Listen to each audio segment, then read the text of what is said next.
According to the new research from the AAA Foundation for Traffic Safety, a whopping 96% of drivers admitted to aggressive driving behaviors in the past year.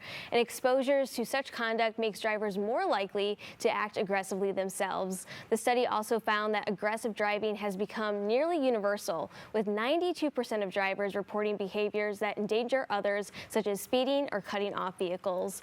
With the busy holiday season just around the corner, Ryan McMahon and Robert Passmore join us to discuss the prevalence, dangers, and costs associated with aggressive driving. So Ryan, let's start with you. Why are so many drivers engaging in aggressive driving behavior? Aggressive driving shows up when drivers don't have enough time to react to what's happening around them. The next driver has to react even faster, and that pattern spreads through traffic. And we see it clearly in the data.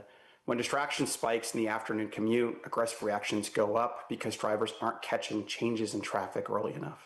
And Ryan, while there have been several reductions in violations for speeding and distracted driving in recent months, is aggressive driving likely to be the heart of these auto safety problems? It is. Speeding and distraction remain the biggest contributors to severe crashes, and timing matters. Distraction rises in the afternoon, and extreme speeding is the highest late Friday and Saturday nights. And those windows produce, unfortunately, a lot of the worst outcomes on the road. And even though risk is trending down a little bit, 34% of the crashes still occur with the driver's phone in their hand. And those high-risk behaviors are still keeping crash severity elevated. Let's switch it over to Robert. Many drivers note that they haven't had a recent claim or traffic ticket and wonder why their insurance premiums are rising. What are some of the main reasons to see those increase in auto insurance premiums? Well, the thing to remember first is that the primary driver of what we all pay for auto insurance is the cost of the claims. That's why many drivers, even those who haven't had an accident or a ticket, may have seen their auto insurance premiums increase because the cost of the things that auto insurance pays for, like vehicle repairs, vehicle replacement, medical costs, have all been rising. Today's vehicles are much more sophisticated and loaded with expensive technology and electronics like cameras and sensors that are much more costly to repair.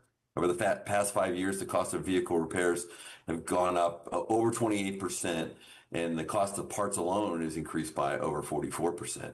And as we mentioned earlier, just dangerous driving behaviors are also having an impact on costs. A recent survey showed that 96% of drivers admitted to aggressive driving behaviors in the past year, with 92% of drivers reporting behaviors that endanger others, such as speeding or cutting off vehicles. More aggressive drivers means there's a greater risk of accidents. More accidents means more insurance claims, which drives up everyone's costs. Bob, what can consumers do that will lower insurance premiums? Shop around. Shop around to find the best policy at the best price. Just make sure you're comparing apples to apples regarding the level of coverage and service. Talk to your agent. Have a conversation about bundling your auto insurance with other coverage needs like homeowners, renters, boat or motorcycle insurance.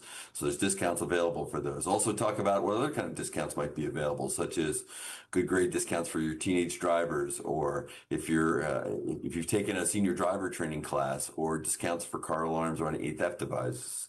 Also consider raising your deductible to lower your monthly insurance premium. The first dollars of insurance are always the most expensive. So if you're carrying a low deductible now, you might be able to save quite a bit by raising it. Just make sure that you plan ahead and have that money set aside in case you do get into an accident. Finally, find out if your insurer has a telematics-based policy that rewards safer driving habits with reduced premiums. These are great particularly if you don't drive a lot, since they measure both how you drive and how much you drive.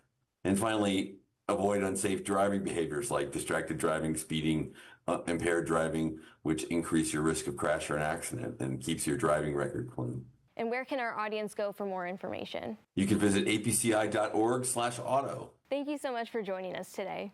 Thank you.